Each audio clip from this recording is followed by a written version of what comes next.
اور اس کے دل میں یہی رہتا ہے کہ یہ تختی کیسے یاد کر لے، یہ پارہ کیسے پڑھ لے، یہ قرآن کیسے ختم کر لے، یہ حافظ قرآن کیسے بن جائے، یوں اس کی آرزو تمنا ہوتی ہے۔ آپ کیا دیتے ہو؟ رمضان کے مہینے میں مولوی آئے یا ملا جی کوئی تو چندے آرو آئے کہے کدے کدے ہوتے موتے کہاں آئے کی بات ہے کی تو پوچھیں، ارے بھائی مدرسے کے لیے آیا ہم، چندے کے لیے آئے، ماشاءاللہ ہمارے مدرسہ چل رہا ہے، ملا دند ہو پنو پیو سورا نہ جی۔ امت کے لوگوں، امت کے لوگوں، اس ریگستان کے اندر بھی آپ کو اونٹ دوڑانے پڑتے تھے، صلاۃ جنازہ کے لیے آدمی نہیں ملتا تھا۔ قاری صاحب میں نے خود نے بھی تیسرے دن قبرستان پہ جا کر کے صلاۃ جنازہ کیے، یہ ہمارے علاقے کا حالات تھے، یہ حالات بدلے ہیں،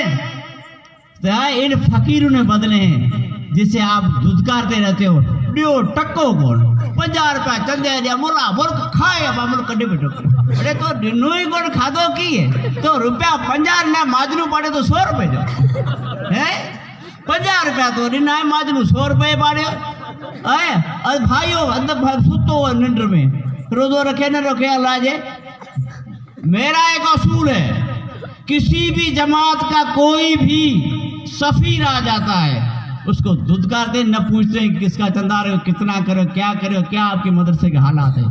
ہم اس کے 50-100 روپے جو ہوتے وہ دے دیتے ہیں کہ کم از کم یہ اس مشن میں تو لوگ لگے ہوئے ہیں،